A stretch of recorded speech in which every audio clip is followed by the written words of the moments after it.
I never thought planning my wedding would be this stressful. Sure, every couple goes through a few hiccups, but this felt like preparing for battle. For most people, the biggest wedding worries are things like catering disasters or rain on the big day. But for me, it was my mother. My relationship with her had always been complicated. She divorced my dad when I was 7, then remarried quickly to my stepfather, Mark.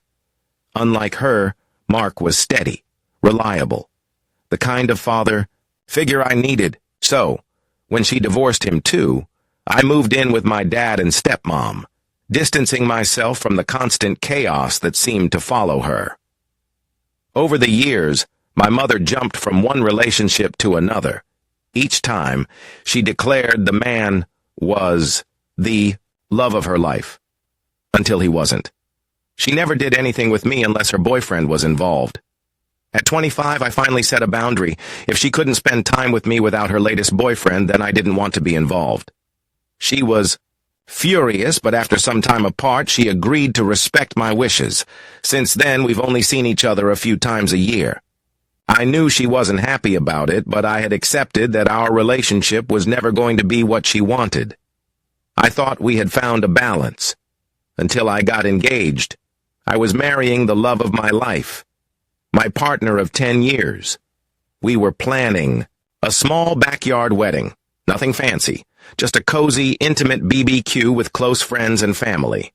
My dad, stepmom, and stepdad were all invited. My mother, of course, was invited too. Then came the question I had been dreading. "Can I bring my boyfriend?" she asked. I barely knew the man. I had no interest in meeting him, so I said no. She was offended. "Your dad and Mark are bringing their wives. Why can't I bring my partner?" "Because I know them," I told her.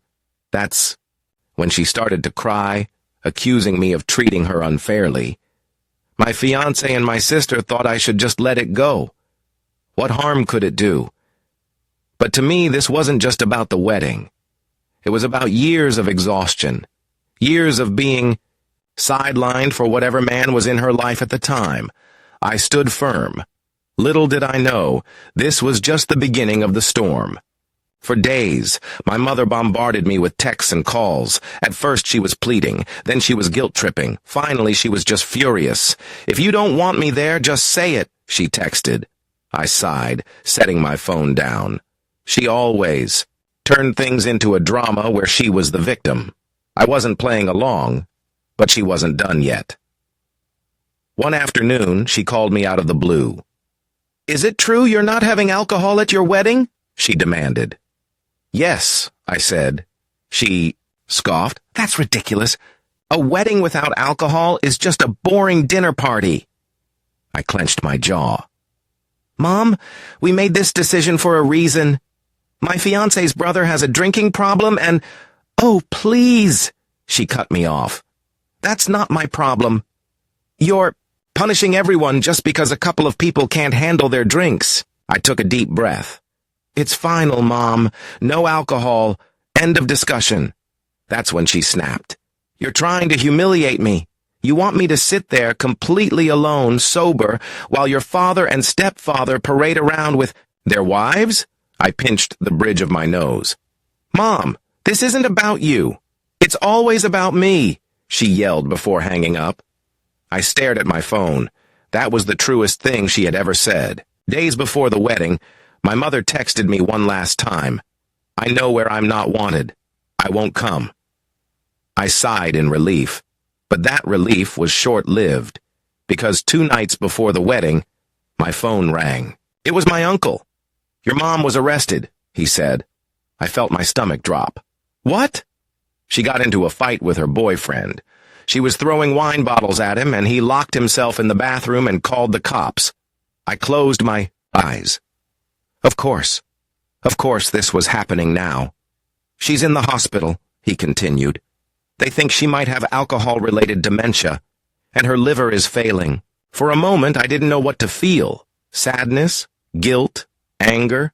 I had spent so much of my life dealing with her problems, and now, on the eve of my wedding, it was happening again. But this time, I wasn't going to let it ruin my day. The wedding was perfect. My stepmom helped me get ready. My dad walked me down the aisle. My stepdad cheered the loudest when we said, "I do." There were no drunken outbursts, no scenes, just love and laughter. I didn't think about my mother that day. I refused to let her shadow darken my happiness. A week later, I got the biggest surprise of my life. I was pregnant. As I held the positive test in my hands, I realized something. I would never be the kind of mother my mom was. I would love my child unconditionally. I would never put my personal life above their needs. I had spent my whole life trying to fix my mother, trying to earn her love, trying to be enough. But in the end, I had to accept the truth. Some people will never change, and that's okay, because now I had a family of my own, a future of my own, and for the first time in my life, I felt free.